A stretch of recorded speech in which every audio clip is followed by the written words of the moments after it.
On May 5, 2024, a new chapter of this ongoing deceptive Chinese propaganda was publicized by the Chinese embassy in Manila, claimed that a new model agreement had been established as supposedly confirmed by Western Command of the Armed Forces of the Philippines or WESCOM, regarding operation at 2nd Thomas Shoal. The embassy laid out this new model of the gentleman's agreement as a breakthrough between Manila and Beijing, attributing the success of a smooth routine rotation and resupply mission in February 2024 to this new cooperative arrangement. Chinese propaganda has been proliferating widely in the Philippines, targeting the Filipino people to spread false information in order to gain advantage in their territorial claims in the West Philippine Sea. This strategic dissemination is part of the broader effort to manipulate public perception and policy directions favorable to the interest of Chinese government hegemonic ambitions. Philippine officials have belied by slamming these claims, categorizing these as a calculated attempt to sow discord and divide Filipinos to undermine the nation's unity. Anybody could say anything. Anybody could say anything. These stories will be rehashed. Today's battlefield is in the minds of the people. The cognitive domain is the ultimate battlefield. So we need to understand there will be very little force-on-force actions. This will be a battle of information, of narratives, of shaping the perception of the people. We will not dignify reports like that. Again, it's a zombie story. Let's bring it back to where it rightfully belongs, to the grave. This misinformation campaign is seen as deliberate tactic by China to facilitate divisiveness with the Filipino people, causing internal conflict that distract from China's aggressiveness and illegal occupation in the Philippine sovereignty. By stirring internal strife, the strategy aims to weaken Filipino resolve and divert attention from more aggressive maneuvers in contested territories. Niloloko lang tayo ng Chinese embassy sa mga statement nila na ganyan.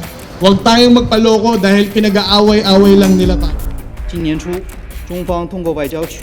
Despite Chinese media pushing narratives of these supposed agreements, the involved agencies of Philippines' national government, including the Defense Secretary and the National Security Advisor, strongly assert that no such agreement exists. The Armed Forces of the Philippines, AFP, and the Department of Foreign Affairs, DFA, cautioned the public against falling for false narratives following China's claim about a supposed agreement to ease tensions in the West Philippine Sea. General Romeo Brawner Jr., Chief of Staff of the AFP, said the organization will not dignify the claim of the Chinese embassy in Manila that Vice Admiral Alberto Carlos, commander of the military's Western Command, had agreed on a new model arrangement on the 2nd Thomas Shoal. China's claim of an audio recording allegedly between Carlos and a Chinese diplomat does not merit significant concern, as it appears to be a malign influence effort from the Chinese Communist Party, where transcripts can easily be fabricated and audio recordings can be manufactured by using deep fakes. Trinidad called the Chinese propaganda as zombie stories. We will not dignify reports like that. Again, it's a zombie story. Let's bring it back to where it rightfully belongs, to the grave. The DFA earlier said the Philippines had not made any deals with China concerning the 2nd Thomas Shoal. The agency stressed that only President Ferdinand Marcos Jr. can authorize agreements entered into by the government on matters pertaining to the West Philippine Sea and the South China Sea. Defense Secretary Gilbert Teodoro Jr. and National Security Advisor Eduardo Año also denied Beijing's claim. The chief of the Armed Forces of the Philippines has said that Beijing may be using deepfake audio recording to fabricate proof of an alleged new model arrangement between a Chinese diplomat and the head of the AFP Western Command on managing the tension at 2nd Thomas Shoal.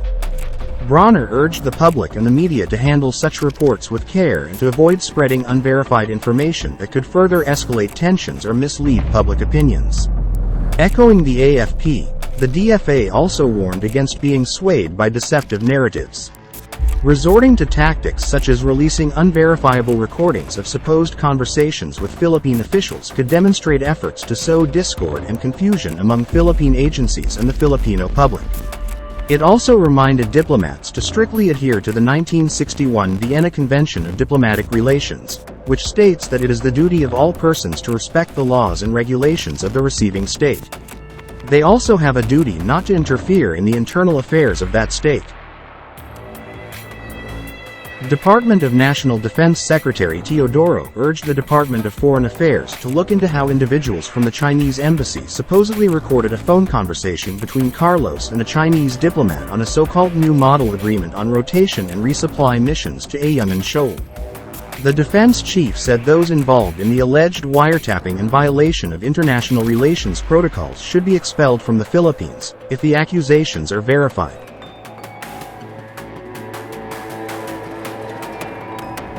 Teka, ito lang ang masasabi ko. Please, hindi ako sasagot na ng follow-on questions.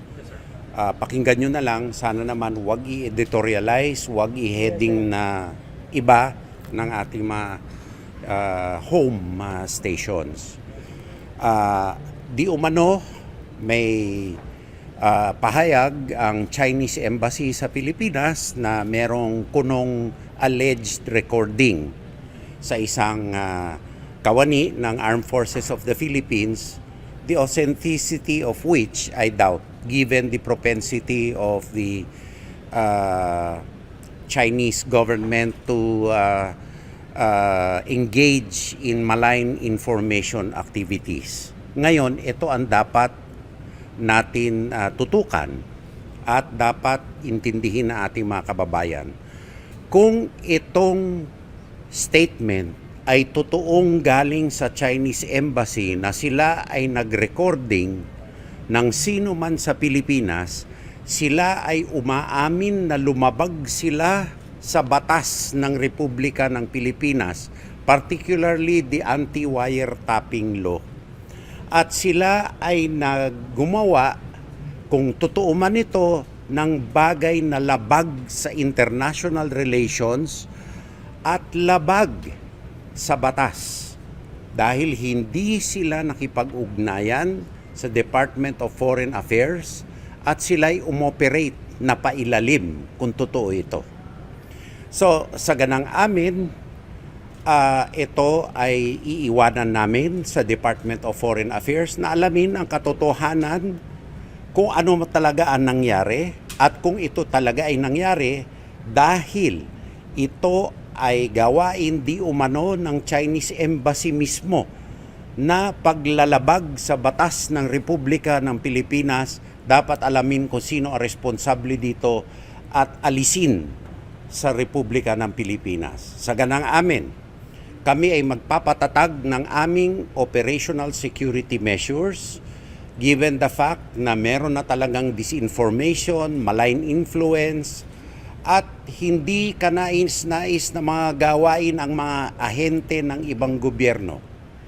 Kami ay gagawa ng kaukulang mga hakbang upang maproteksyonan ang Department of National Defense, ang Armed Forces of the Philippines, at ang ating mga kababayan. Uulitin ko ang statement ng Department of Foreign Affairs. Tanging presidente lamang ang pwedeng pumasok sa anumang kasunduan hinggil sa West Philippine Sea o anumang international na bagay through the Department of Foreign Affairs. Walang binigay na pahintulot ang presidente o sino mang opisyal ng kabinete hinggil dito. Kaya mali ang pagtatahol ng mga opisyal di umano ng Chinese Embassy dito. Sana maliwanagan ang ating mga tao. Uulitin ko, kung totoong galing ito sa Chinese Embassy, umaamin ba sila na sila ay lumabag sa batas ng Republika ng Pilipinas? Yan ang kasagutan na dapat sa kanila tanungin. Thank you. The Chinese embassy in Manila has repeatedly claimed that the Philippines agreed to a new model to manage the situation in Second Thomas Shoal, which government officials, including the president, have denied. China also claimed that former President Rodrigo Duterte had accepted a gentleman's agreement not to deliver construction and repair materials to the dilapidated Sierra Madre. Philippine Defense Secretary Gilberto Teodoro Jr. and National Security Advisor Eduardo Año issued separate statements, stating that there was no discussion or briefing on any gentleman's agreement or new model, and claims of new model is absolutely absurd, ludicrous, and preposterous. The latest threat by China to release an audio recording of a top Filipino Navy official agreeing to a new model to address a maritime territorial row between both sides is simply propaganda by Beijing to win global opinion. Ginugulo lang lagi ng embassy yung public discourse, and they're also wanting to influence public opinion to justify yung aggressive action nila na ginawa sa Bajo de Masinloc. So nililito lang nila tayo, sinisway lang nila tayo, dinidivide nilang Filipino people para i-justify na yung ginawa nila na pagkasunduan naman to, tayo ang nag-violate. Dapat itong Chinese embassy, we should not pay attention to all these statements. We should be very careful in publishing those headliners na inilalabas ng Chinese embassy. 今年初，中方通过外交渠道同非西部军区反复商谈，达成仁爱礁运补新模式。非军方多次确认该新模式得到包括非防长、国安顾问等在内的整个指挥链条的同意。新模式在2月2日非方运补中实施一次后，又被非方抛弃。非方的有关言论否认不了中非曾达成军旨协定、内部谅解和新模式的客观事实。我想强调的是，上述谅解和共识旨在管控分歧、避免冲突、建立互信、维护仁爱礁海域的和平稳定。中方敦促非方遵守国际交往基本准则，尊重事实，信守承诺，停止侵权挑衅，切实回到通过对话协商从中方妥处分歧的正确轨道。 Commodore Roy Vincent Trinidad, Navy spokesman for the West Philippine Sea, said that Beijing's claims about the new model were all fabricated to divert attention from their violations of international law and to cause divisiveness among us Filipinos. Only President Ferdinand Marcos Jr., through the DFA, can enter into agreements concerning the West Philippine Sea and the South China Sea. Operational, tactical, and strategic decisions in those waters, especially if they are military in nature, typically also go through the National Task Force for the West Philippine Sea, a body composed of various government agencies and headed by Secretary Anya. Westcom, based in Palawan, has command over the BRP Sierra Madre, a rusting warship ran aground on 2nd Thomas Shoal in 1999. Westcom is responsible for manning the makeshift outpost and making sure its troops are provided for. Even if the shoal is well within the Philippines' exclusive economic zone, China illegally claims it, the same way it claims most of the South China Sea. Rotation and resupply missions to 2nd Thomas are often fraught with risks, as China routinely harasses Philippine missions to the BRP Sierra Madre. Carlos, who is currently on personal leave, has joined several of this mission, including 2 recent voyages that were subjected to China Coast Guard's water cannons.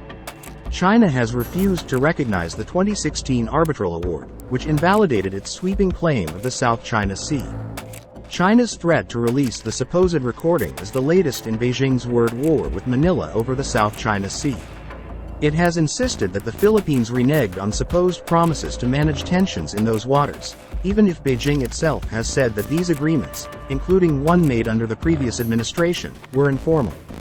Under Marcos, the Philippines has become more assertive in its rights and claims in the West Philippine Sea. As the Philippines continue to confront these challenges, it is crucial for the Filipinos to remain vigilant, informed, and united. By standing together, Filipinos will be able to protect its national interest and preserve the integrity of the nation's sovereignty against any form of misinformation and propaganda. The Filipinos must stay informed, stay united, trust the government, protect its territory and sovereignty, reject false narratives, and verify information. The recent surge in social media propaganda from China aims to justify its aggressive actions in Philippine waters. It's crucial to critically examine China's claims and highlight the lack of evidence supporting their allegations. This narrative underscores the need for transparency and accountability concerning China's motives and actions in the region. Advocates emphasize the necessity of a unified approach to defend Philippine sovereignty and promote peace and stability in the South China Sea.